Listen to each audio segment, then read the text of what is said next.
Puji Tuhan.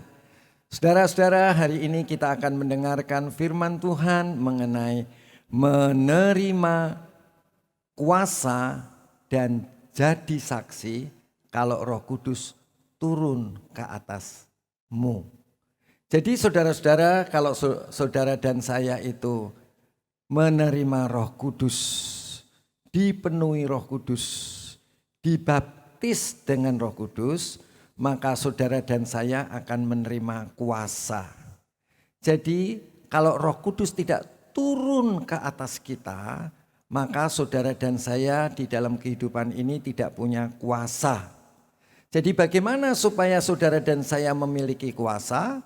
Maka saudara dan saya harus dibaptis dengan Roh Kudus, ya. Jadi dibaptis dengan Roh Kudus supaya saudara bisa menerima kuasa. Kalau kehidupan saudara menerima kuasa, apa yang terjadi? Saudara bisa menjadi saksi Tuhan. Jadi kalau kita ingin menjadi saksi Tuhan, yang kita saksikan bukan kita, tetapi yang kita saksikan Tuhan yang menolong kita, Tuhan yang berkuasa atas kehidupan kita. Nah, untuk itu mari kita akan lihat di halaman pertama, yaitu di dalam Kisah pasal yang pertama ayat yang keempat dan yang kelima. Pada suatu hari ketika ia makan bersama-sama dengan mereka, dengan murid-muridnya, ia melarang mereka meninggalkan Yerusalem.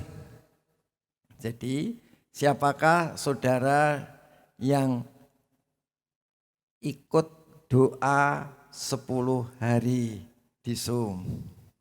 Ya. Diadakan tiap malam jam 7 sampai jam setengah 9 malam. Saudara bisa ikut Zoom seperti murid-murid diberitahu oleh Tuhan Yesus. Pada suatu hari ketika ia makan bersama-sama dengan murid-muridnya, Tuhan Yesus melarang murid-muridnya meninggalkan Yerusalem. Kenapa saudara-saudara? Tuhan Yesus mau supaya murid-muridnya berdoa dan menyuruh mereka tinggal di situ menantikan janji Bapa. Apa yang dijanjikan oleh Bapa, oleh Allah Bapa kita, yang demikian katanya, telah kamu dengar daripadaku, ya. Mari kita lihat ayat yang berikutnya. Ayat yang kelima, sebab Yohanes membaptis dengan air. Nah, di sini ada yang namanya baptisan air, ya. Sebab Yohanes membaptis dengan air, tetapi tidak lama lagi kamu akan dibaptis dengan Roh Kudus. Jadi saudara, kalau saudara lihat di sini, kalau Roh Kudus turun ke atasmu, artinya kalau saudara dibaptis dengan Roh Kudus. Apa artinya dibaptis? Ditenggelamkan oleh Roh Kudus, di dalam Roh Kudus. Jadi kalau saudara dan saya dibaptis dengan Roh Kudus, maka saudara dan saya akan menerima kuasa.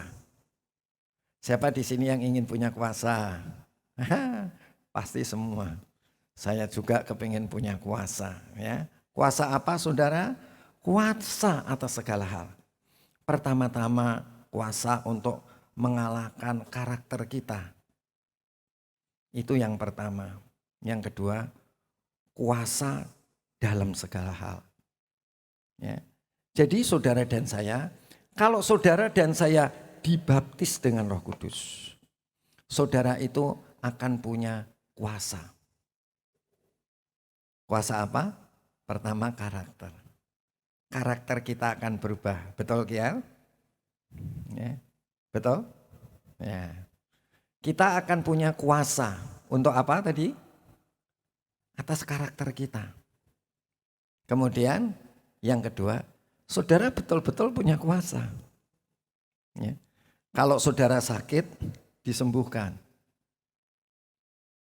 Kalau karakter saudara baik, saudara sakit, tubuh saudara disembuhkan. Kalau karakter saudara baik, saudara juga punya kuasa. Bukan saja terhadap tubuh, tetapi terhadap sosial. Sosial itu apa? Papa, mama, anak, orang tua, kakak, adik, itu bisa mempunyai hubungan yang baik. Itu namanya kuasa. Kuasa terhadap sosial. Keluarga itu sosial. Nah, kemudian kuasa terhadap tubuh. Tubuh itu badan saudara jadi sehat, jadi kuat. Amin. Nah, itu ya. Jadi begitu engkau menerima kuasa, apa yang terjadi? Saudara bisa menyaksikan apa yang saudara alami. Bagaimana terjadinya perubahan di dalam tubuhmu? Yang pertama, karaktermu, yaitu jiwamu, pikiran, kehendak, dan emosimu berubah. Kemudian yang berubah itu jiwa. Yang kedua, berubah apa lagi saudara? Tubuh. Ya, tubuh warna hijau. Sosial, warna apa? Merah. Ya. Saudara akan mengalami perubahan itu. Jadi dibaptis Roh Kudus, yang dibaptis itu apanya, Novi? Apa? Yang dibaptis rohnya. Yang dipenuhi itu rohnya. Ya. Jadi kalau roh saudara dipenuhi oleh Roh Kudus, lah dipenuhi itu begini saudara. Waktu saudara terima Tuhan Yesus, Roh Kudus itu sudah ada di roh saudara enggak? Waktu saudara terima Yesus. Setelah saudara ditebus, kemudian Tuhan Yesus mati untuk menebus saudara, Tuhan Yesus bangkit untuk membenarkan saudara, kemudian Tuhan Yesus itu mengirimkan Roh Kudusnya tinggal di dalam kita. Nah, waktu Roh Kudusnya tinggal di dalam kehidupan kita, saudara-saudara, maka roh saudara dilahirkan kembali. Waktu roh saudara dilahirkan kembali, saya tanya, ada Roh Kudusnya enggak? Ada enggak? Ini kok diam semua? Ada enggak? Hah? Ada. Ya, ada Roh Kudus yang tinggal di dalam kita. Jadi ketika kita dibaptis air, ketika kita percaya kepada Yesus, Roh Kudus itu langsung masuk. Masuk. Tapi belum penuh. Ya. Jadi ada 3 tahapan. Tahapan pertama, saudara baptisan Yohanes Pembaptis. Baptisan Yohanes Pembaptis adalah baptisan apa saudara? Pertobatan. Ya, pintar. Baptisan pertobatan. Yaitu yang bertobat apanya saudara? Yang bertobat? Jiwanya. Ya, dijawab bagus ya. Yang bertobat adalah jiwanya. Disebut perubahan pikiran. Namanya apa? Metanoia, perubahan pikiran. Dulu kita malas, sekarang menjadi rajin. Itu namanya metanoia, perubahan pikiran. Berbalik, bertobat ya. Terus apa? Dulu kita suka mencuri. Sekarang kita mulai bekerja keras. Kemudian ngapain saudara? Mulai memberi. Ya. Apalagi saudara? Dulu kita suka nyontek. Setelah bertobat, perubahan pikiran itu apa? Namanya metanoia. Apa yang terjadi? Metanoia, apa yang terjadi? Hah? Ya, mulai dulu nyontek, sekarang mulai belajar. Begitu belajar, apa yang terjadi? Saudara pandai. Saudara bisa menolong orang lain. Nolong nyontek? Nolong apa? Iya, saudara waktu belajar. Ya, kemudian karena kamu nilainya bagus terus, pasti dia datang ke kamu. Ayo belajar bersama. Nah, jadi itu adalah metanoia. Itu adalah bertobat. Itu adalah berbalik. Itu adalah baptisan Yohanes Pembaptis. Baptisan yang kedua, Mercy. Baptisan yang kedua apa, Mercy? Baptisan yang kedua adalah baptisan dalam nama Tuhan Yesus. Apa baptisan dalam nama Tuhan Yesus? Saudara, ini adalah ketika engkau percaya kepada Tuhan Yesus, menerima Tuhan Yesus berarti saudara menerima Roh Kudus. Lah, itu dipraktekkan dalam baptisan apa? Dibaptis dalam nama Tuhan Yesus. Waktu itu apa saudara baptisan? Saudara percaya bahwa roh saudara yang sudah jatuh dalam dosa tadi sudah diapakan saudara? Sudah ditebus, dibeli dari dosa dan dari iblis oleh darah Yesus. Kemudian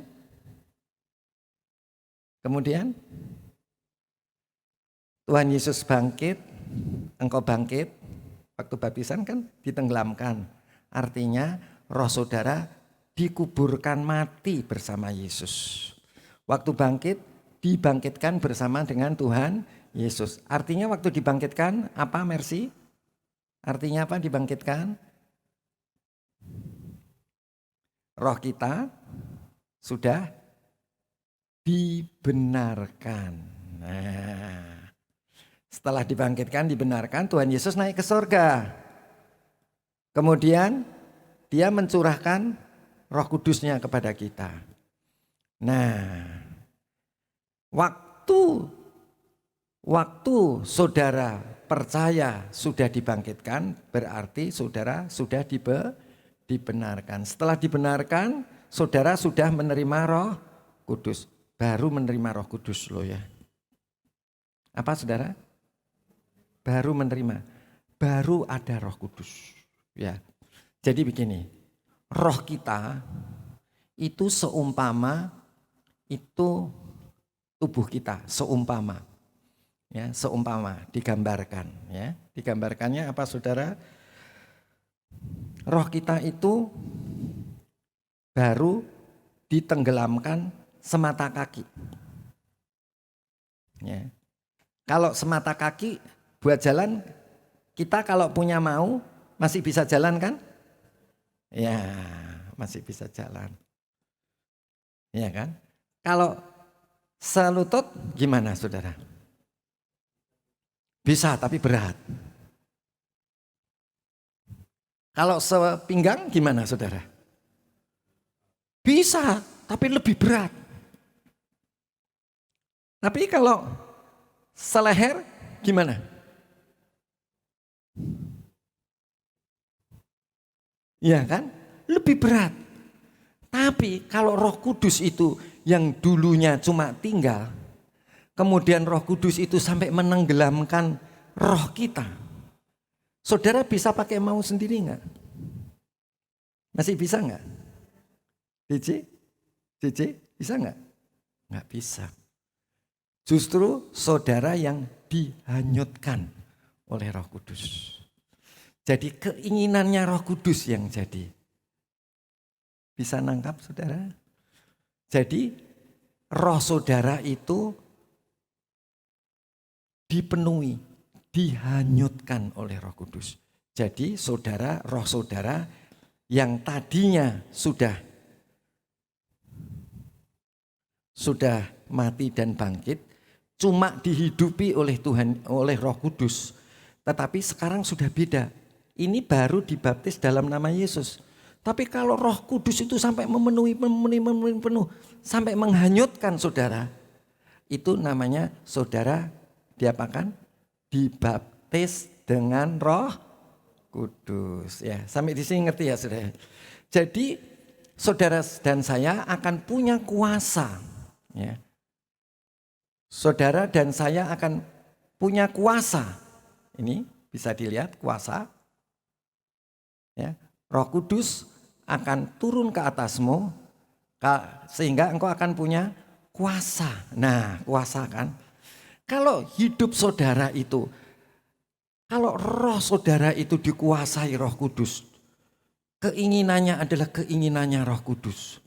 Karakternya adalah karakternya Roh Kudus. Saudara-saudara, apa yang terjadi? Ya, saudara itu akan punya kuasa.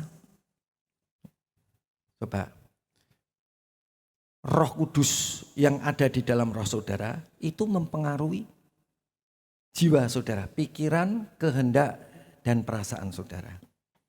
Setelah mempengaruhi jiwa saudara, mempengaruhi apa lagi? Tubuh. Setelah mempengaruhi tubuh, mempengaruhi apa lagi saudara? Keluarga saudara, lingkungan sosial. Jadi pentingnya seseorang penuh dengan Roh Kudus. Jadi saudara lihat di sini. Dia punya kuasa dalam hidup kita. Pertama karakter kita. Kemudian apa saja yang kita kerjakan menjadi berhasil dan beruntung. Setelah itu apa saudara? Nih, saudara bisa jadi saksi. Bener loh, Roh Kudus yang di dalam diri saya itu luar biasa. Ayo bertobat. Bertobat adalah baptisan apa? Yohanes Pembaptis. Ayo dibaptis dalam nama Yesus. Akibat dibaptis dalam nama Yesus, apa yang terjadi Kian? Hah? Apa? Dilahirkan kembali. Ya, yaitu ada Roh Kudus, tapi dampaknya cuma dilahirkan kembali. Dilahirkan kembali itu apa saudara? Roh saudara itu sudah didiami Roh Kudus, tapi belum penuh Roh Kudus. Ya, ada Roh Kudus, tapi masih pakai mau saya sendiri. Siapa di sini walaupun ada Roh Kudus pakai maunya sendiri? Angkat tangan. Oh, nggak ada ya? Oh luar biasa. Ya kan? Ya kan? Jadi siapa di sini yang sudah ada Roh Kudusnya? Dia bukan hanya, karena saking hubungannya dekat, ada hubungan antara roh saudara dan rohnya Tuhan. Jadi nilai-nilai, standar, dan keinginan, bukan nilai dan standar keinginan kita sendiri. Karena hubungannya dekat dengan Roh Kudus. Roh Kudus itu mengasihi kita dan kita mengasihi dia. Akibatnya. Apa akibatnya saudara? Nilai-nilai kehidupan Tuhan. Standar kehidupan Tuhan. Keinginan kehidupan Tuhan. Ya, itu menjadi bagian dari keinginan. Standar dan nilai-nilai kehidupan kita. Nah itu saudara, itu namanya penuh Roh Kudus. Jadi penuh Roh Kudus itu apa? Apa itu artinya penuh Roh Kudus? Aku tidak mempunyai keinginanku lagi. Tetapi aku punya keinginan Tuhan. Ya kan? Bisa nangkap ya saudara? Nah siapa yang keinginannya? Hanya Yesus, hanya Yesus, hanya Yesus, kekasihku. Hanya Yesus, hanya Yesus, hanya Yesus, Dia Allahku. Hanya Yesus, hanya Yesus, hanya Yesus. Oh hanya Yesus, oh hanya Yesus. Nah siapa yang begitu? Tidur cepat kalau udah selesai. Ya, nggak usah tidur malam-malam. Kalau sudah selesai belajar, kalau sudah selesai baca Alkitab, jangan matanya melolong terus. Digunakan untuk apa? Tidur. Supaya kalau pagi bisa doa apa? Pagi, ya kan? Kalau ibadah tidak ngantuk, nah, ya kan? Itu maksudnya. Nah, saudara-saudara, jadi saudara punya kuasa, Dengan demikian saudara bisa jadi saksi. Hebat loh di dalam Tuhan. Dulu aku suka nyontek. Sekarang aku suka ngajari orang. Dulu aku suka korupsi. Sekarang aku bekerja keras untuk bisa memberi orang lain. Nah, ya kan? Beda kan? Jadi ini tidak sekedar pertobatan apa? Pertobatan baptisan Yohanes. Ya, tidak sekedar baptisan Yohanes yaitu baptisan pertobatan, tidak sekedar baptisan dalam nama Tuhan Yesus yaitu cuma ditinggali Roh Kudus rohnya. Tetapi apa saudara? Saudara sudah dihanyutkan oleh Roh Kudus. Nah, sekarang kita mulai masuk. Kisah 1 ayat 4 sampai 5 yang tadi dijanjikan oleh Bapa yaitu Roh Kudus. Sebab Yohanes membaptis dengan air, tetapi tidak lama lagi kamu akan dibaptis dengan Roh Kudus, ya. Dibaptis dengan Roh Kudus.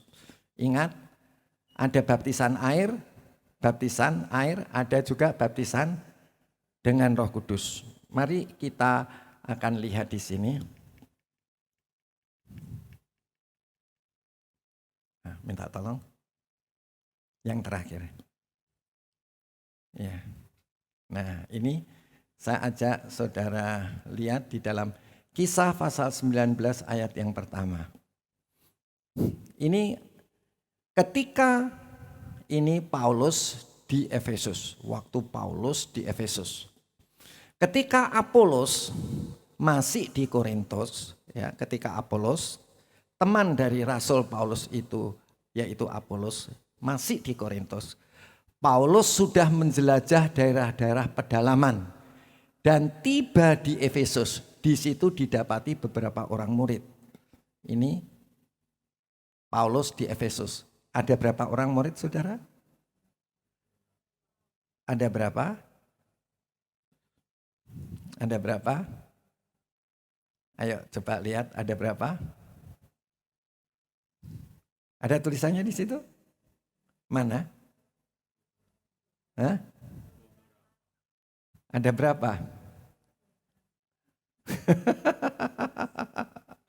Ya, oke. Ada 12. Ada tulisannya? Ya nggak apa-apa. Yang penting udah diberitahu, nanti dibuktikan. Ayo, kalau udah ketemu ya 12 ya, ngomong sama saya ya. Ketika Apolos masih di Korintus, Paulus sudah menjelajah daerah-daerah pedalaman dan tiba di Efesus. Di situ didapati beberapa orang murid, jumlahnya 12 ya, nanti belakangan. Katanya kepada mereka, ayat 2, 1 Korintus 19 ayat 2, katanya kepada mereka, sudahkah kamu menerima Roh Kudus ketika kamu menjadi percaya? Loh, saudara udah percaya Yesus? Sudah menerima Roh Kudus? Oke, berarti saudara baptisan level berapa ini? Sudahkah kamu menerima Roh Kudus ketika kamu menjadi percaya? Akan tetapi mereka menjawab dia, belum. Bahkan kami belum pernah mendengar bahwa ada Roh Kudus. Belum pernah mendengar ada Roh Kudus. Level berapa?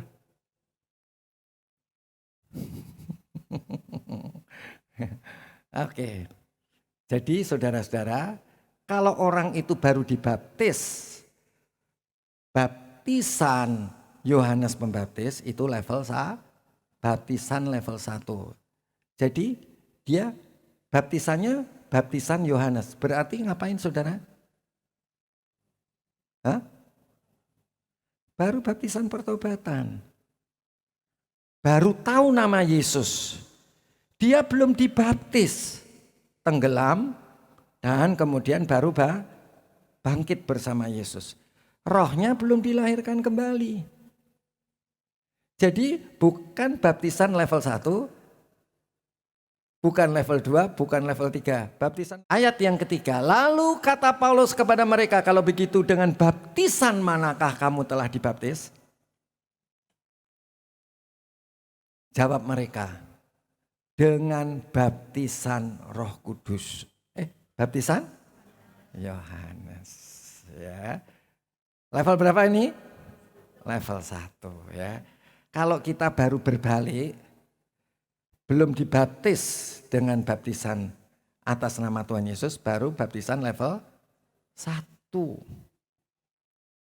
Nah, tetapi saudara-saudara, kalau saudara jawab mereka dengan baptisan Yohanes.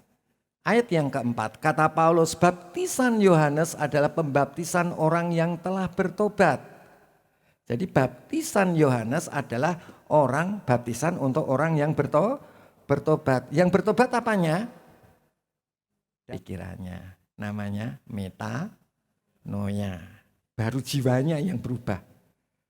Rohnya belum. Ya, karena rohnya itu kalau terima Yesus, rohnya baru berubah. Tapi cuma berubah. Berubah tadi, berubahnya apa saudara? Cuma didiami Roh Kudus. Tapi dia tidak punya kuasa ya untuk mengubah jiwa dan tubuhnya dan sosialnya. Oke. Kata Paulus, baptisan Yohanes adalah pembaptisan untuk orang-orang yang telah bertobat. Dan ia berkata kepada orang banyak bahwa mereka harus percaya kepada Dia yang datang kemudian daripadanya, yaitu Yesus. Jadi saudara-saudara, kita harus percaya kepada Yesus yang datang kemudian. Nah, oke. Disinilah namanya baptisan dalam nama Tuhan Yesus. Ya. Ketika mereka mendengar hal itu, mereka memberi diri mereka dibaptis dalam nama Tuhan Yesus. Ya, jadi saudara setelah dibaptis, baptisan Yohanes, baptisan apa saudara itu? Pertobatan, metanoia. Saudara harus dibaptis dalam nama Tuhan. Untuk apa saudara?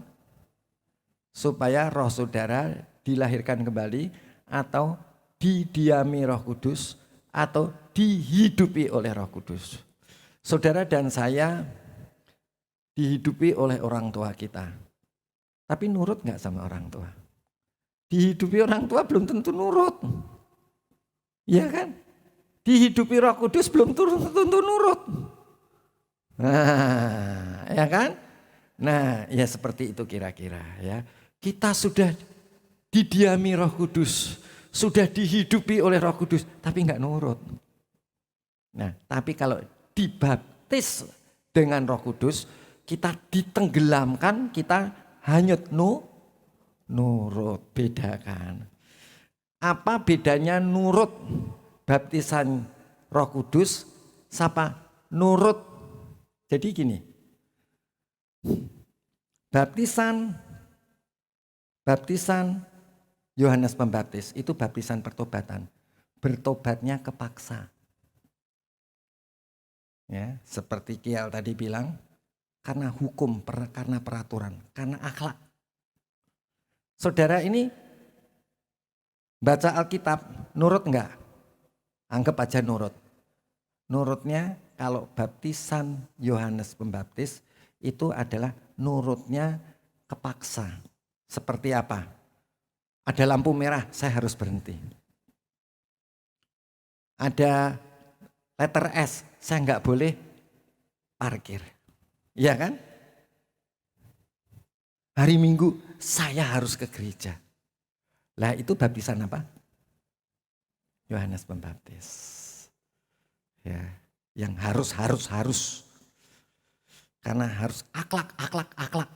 Moral. Ya, itu. Nah, kalau baptisan Roh Kudus itu apa? Di dalam rohmu itu ada gairah. Dihidupi Roh Kudus sama dengan kita dihidupi oleh orang tua kita, tapi nggak nurut sama orang tua kita. ditinggali Roh Kudus, dihidupi oleh Roh Kudus tapi tidak nurut. Nah, itu baptisannya Tuhan Yesus. Ngerti ya Andrew ya? Ya.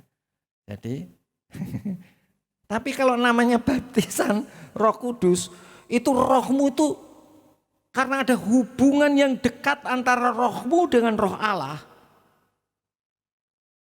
Apa yang terjadi? Di situ kamu mengambil nilai standar keinginannya Tuhan.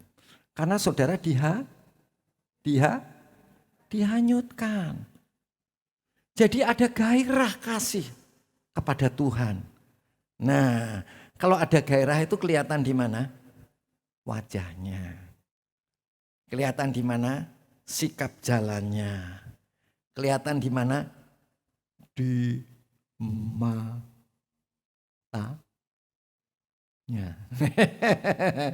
Bisa nanggap ya? Nah, jadi kalau nganalisa yang benar, ya kan?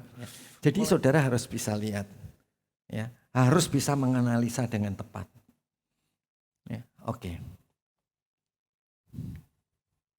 Dan ketika Paulus menumpangkan tangan di atas mereka, turunlah Roh Kudus ke atas mereka. Dan mulailah mereka berkata-kata dalam bahasa roh dan bernubuat.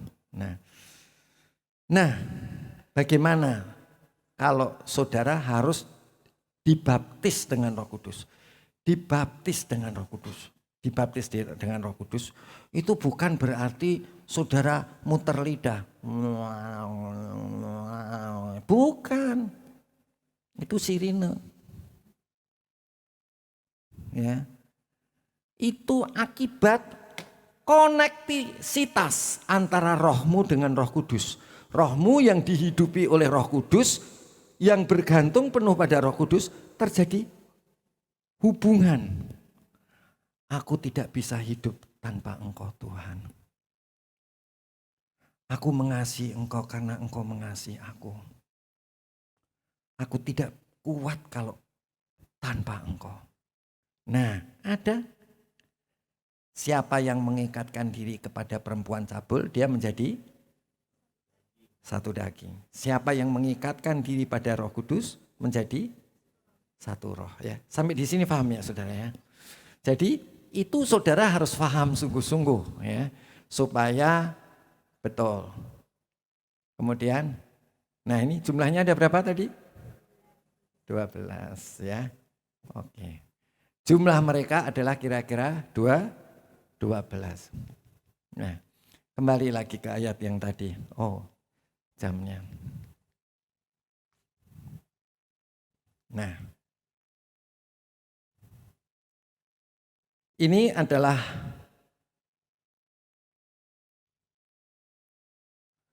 di sini dikatakan oleh Tuhan, Kisah 1 ayat 8. Tetapi kamu akan menerima kuasa kalau Roh Kudus turun ke atas kamu. Dan kamu akan menjadi saksiku di Yerusalem, dan di seluruh Yudea dan Samaria dan sampai ke ujung bumi. Ya. Kalau Roh Kudus itu turun, apa yang terjadi? Kamu akan menerima kuasa dan kamu akan menjadi saksi. Kapan kita bisa menerima Roh Kudus? Ketika Roh Kudus itu kau dibaptis dalam nama Tuhan Yesus, ada Roh Kudus, langsunglah engkau menjalin hubungan antara rohmu dan Roh Kudus. Hubungan yang intim, ya, hubungan yang terjadi, hubungan yang dekat dengan Roh Kudus, hubungan yang saling ada ketergantungan itulah. Saudara itu nanti bisa berkata-kata dalam bahasa roh dan saudara bisa bernubuat secara spontanitas. Jadi karena saudara bukan mau muter lidah, ya, sampai di sini ngerti ya saudara ya. Saudara, karena itu akan mengakibatkan kuasa. Ya, kuasa apa saudara? Karaktermu berubah. Ya, kemudian saudara akan punya karunia. Apa saja yang engkau kerjakan menjadi berhasil dan beruntung. Sehingga engkau bisa menjadi saksi Tuhan yang tinggal di aku ini Tuhan yang luar biasa. Dibuatnya perjalananku ini berhasil dan beruntung. Ya, saudara bisa menjadi saksi kepada lingkunganmu, sosialmu, ya, supaya mereka juga menerima kuasa, karakter mereka berubah, ya, sehingga saudara bisa menjadi saksi. Kisah 2 ayat yang keempat ini adalah menceritakan mengenai rasul-rasul itu tadi berdoa di Yerusalem. Jadi saudara-saudara, kita harus punya waktu doa. Ya, seperti murid-muridnya tunggu di Yerusalem, dia berdoa. Kita pun harus ikut berdoa. Terus apa yang saudara? Kalau orang berdoa, ada koneksitas antara rohnya dan Roh Kudus itu, maka dia akan hanyut, akan dipenuhi oleh Roh Kudus. Kalau saudara nggak mau doa nggak bisa. Atau saya doa, tapi saudara tidak ada hubungan antara rohmu dan roh Tuhan. Nggak bisa. Ya, jangan pikir bisa, nggak bisa. Saudara ibadah begini. Bisa nggak saudara? Nggak bisa.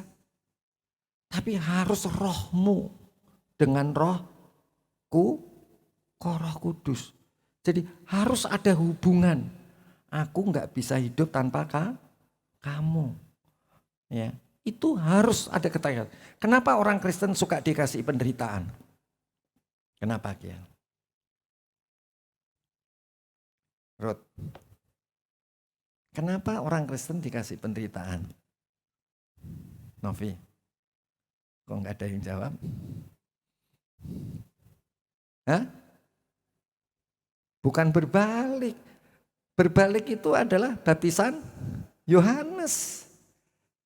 Ayo, kenapa kita di dalam hidup kita sebagai anak-anak Tuhan yang terima Yesus sehingga terima Roh Kudus, kok hidupnya menderita? Nilai sekolahnya katanya Nathan 190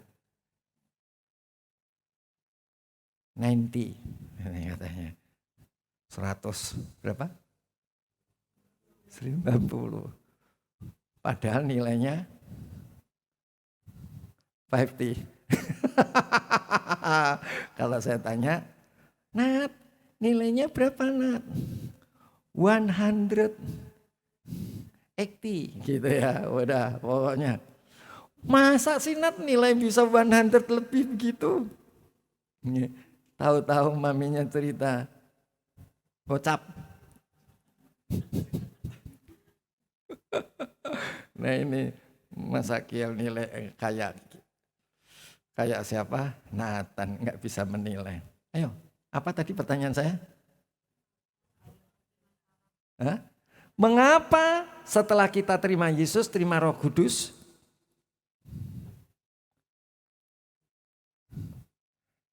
banyak masalah dalam hidup kita? Perjalanan kita tidak berhasil dan beruntung.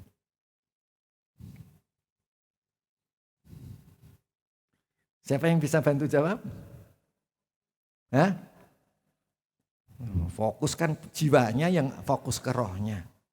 Kalau rohnya nggak terjadi apa-apa, fokus buat apa? Ayo, bisa bantu? Siapa yang tadi bilang? Tidak ada koneksitas. Tidak ada ketergantungan. Saudara sama aja di rumah, dihidupi orang tua, di sekolah-sekolahin, dikasih makan, yang anak-anak sekolah. Ya kan? Tapi kalian bergantung gak sama orang tua? Yakin dan nurut? Yakin dan taat? Ya, kalau bergantung itu ya mengasihi, yakin, percaya, dan taat. Nah, ayo saya kemana tanya. Sama, udahlah umpamain sama orang tua aja. Yakin dan taat. Apakah yakin dan taat? Kamu sama orang tua nurut nggak? Hah? Nurut. Kalau kamu sama orang tua nurut, pasti sama Tuhan nurut. Ya kan? Ya kan? Sebabnya emosi itu berhubungan dengan tubuh dan emosi juga berhubungan dengan sosial.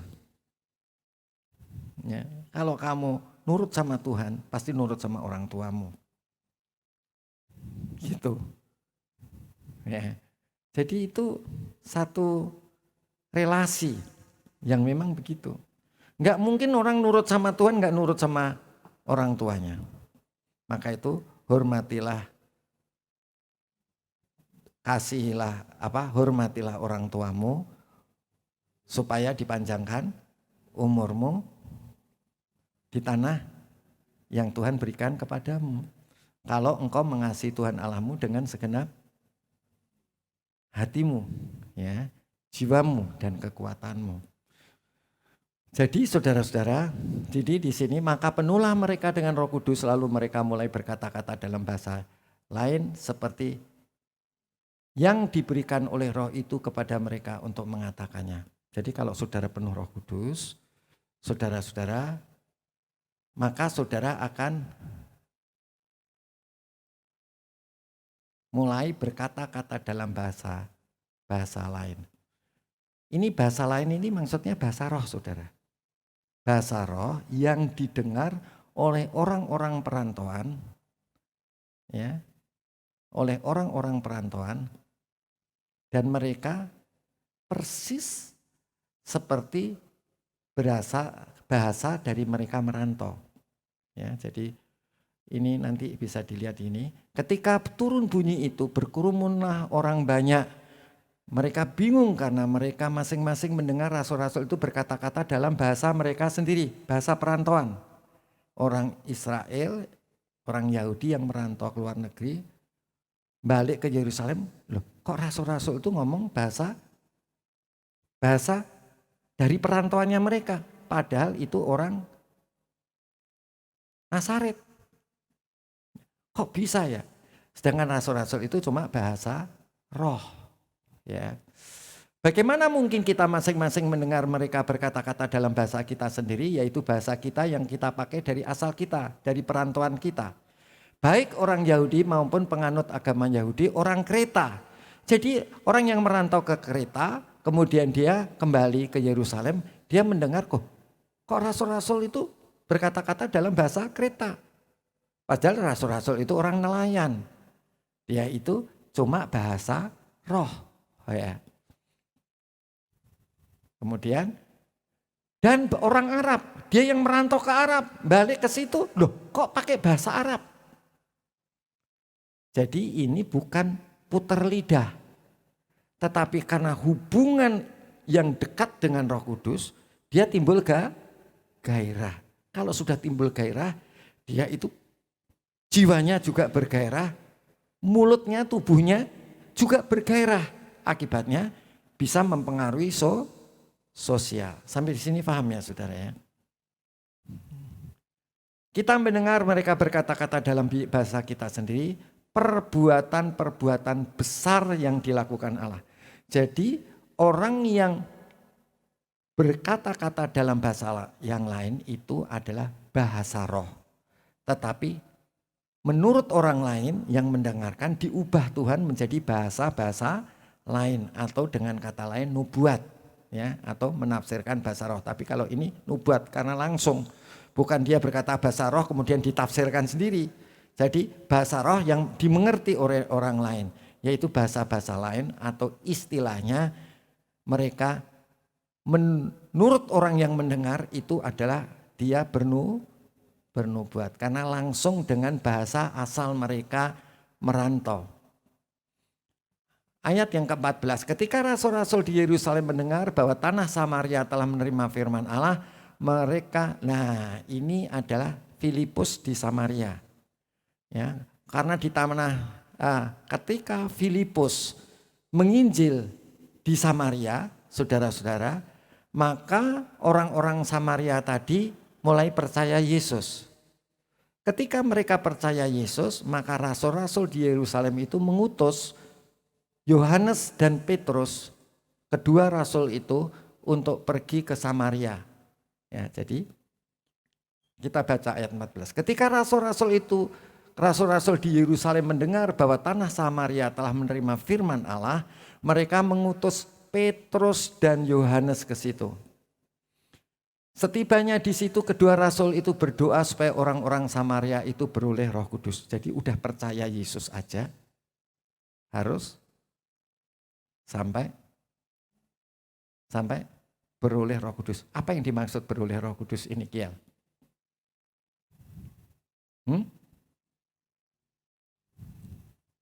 Apa? Ayo. Jadi kalau saudara membaca Alkitab mesti ngerti ini. Beroleh Roh Kudus apa maksudnya? Yang kencang kalau mau jawab. Artinya beroleh ini dibaptis dengan Roh Kudus. Bukan menerima ya. Sampai mereka penuh. Bukan air Roh Kudusnya itu seperti air sebatas mata kaki, lutut, pinggul, pinggang, leher, kepala. Tapi supaya mereka penuh. Ya, supaya dia bisa berkomunikasi antara rohnya dan Roh Kudus. Oke. Sebab Roh Kudus belum turun ke atas seorang pun di antara mereka. Karena mereka hanya dibaptis dalam nama Tuhan Yesus. Kalau dibaptis dalam nama Tuhan Yesus ini maksudnya dia sudah menerima Roh Kudus belum? Sudah. Walaupun diistilahkan di sini belum Roh Kudus belum turun ke atas seorang pun. Tapi mereka sudah menerima Yesus. Ya. Paham ya saudara ya? Oke. Kemudian keduanya menumpangkan tangan di atas mereka lalu mereka menerima Roh Kudus. Kalau orang sudah menerima Roh Kudus tapi belum penuh Roh Kudus sampai ditumpang tangan. Supaya apa? Kemudian keduanya menumpangkan tangan atas mereka lalu mereka menerima Roh Kudus. Ya, sampai orang itu betul-betul punya gairah dari Roh, mengubah jiwanya, mengubah tubuhnya sampai mengubah sosialnya. Saya lanjutkan sedikit. Nah, ini adalah Petrus dan Kornelius. Saudara-saudara, ayat 44, kisah 10 ayat 44. Ketika Petrus sedang berkata demikian, turunlah Roh Kudus ke atas semua orang yang mendengarkan pemberitaan itu. Roh Kudus turun. Ini memang asli. Dia belum menerima Yesus. Dan belum dibaptis air. Ya. Belum dibaptis air. Tapi dianya sudah bertobat. Pikirannya itu udah baik. Suka nolongin orang-orang Yahudi dalam membangun bait Allah. Jadi akhlaknya udah baik. Tetapi dia belum menerima Yesus. Ya. Ketika Petrus sedang berkata demikian, turunlah Roh Kudus ke atas semua orang yang mendengarkan pemberitaan itu. Ketika Petrus memberitakan mengenai apa saudara? Tuhan Yesus. Ya. Yesus Allah menjadi manusia, dia mati menebus dosa kita, dia bangkit membenarkan dia. Dan dia naik ke surga, mencurahkan Roh Kudusnya kepada kita. Baptisan Roh Kudus. Akhirnya apa saudara-saudara? Ketika Petrus sedang berkata demikian, turunlah Roh Kudus ke atas semua orang yang mendengarkan pemberitaan itu. Ya. Roh Kudus turun ke atas mereka. Saudara, banyak orang saudara, kalau saudara itu dengar firman Tuhan itu, hatimu itu kemudian Roh Kudus, engkau sudah tinggal di dalam aku. Hidupku bukan aku lagi, tetapi engkau. Tapi apa yang terjadi? Saudara bisa penuh Roh Kudus. Ya. Jadi saudara bisa berkata-kata dalam bahasa roh anytime, anywhere, dimanapun dan kapanpun.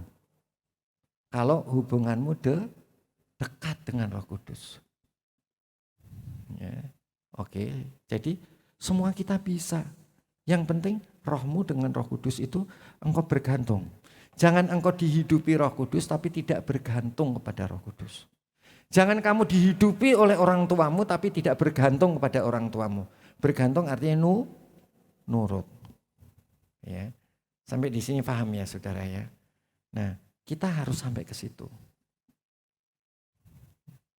Ya, jangan asal ngomong. Ya, asal ngomong itu kita punya burung di atas tuh, burung ada 5 burung pintar ngomong. Jangan kayak burung. Ya kan? Kan? Tapi harus punya roh. Roh Allah. Roh Allah itulah yang kita ucapkan. Keinginan dari roh Allah. Ya. Standarnya Allah itulah yang kita omong. Nilai-nilainya Allah itulah yang kita omongkan. Ya, kalau itu terjadi hubungan kasih antara roh kita dengan Roh Kudus. Dan semua orang percaya dari golongan bersunat yang menyertai Petrus tercengang. Loh, penuh Roh Kudus tercengangnya kayak apa? Ayat 46, sebab mereka mendengar orang itu berkata-kata, apa tulisannya? Dan memuliakan Allah. Nah, ini kalau diteruskan tadi. Tapi sebetulnya ini saudara. Lalu Petrus bertanya begini, lah orang sudah dibaptis Roh Kudus, masa kita nggak boleh baptis dengan air dalam nama Tuhan Yesus? Jadi urutannya adalah saudara metanoia, yang istilahnya adalah baptisan Yohanes Pembaptis. Kemudian saudara urutan kedua, baptisan dalam nama Tuhan Yesus. Yang ketiga adalah baptisan Roh Kudus. Mari kita tutup dalam doa.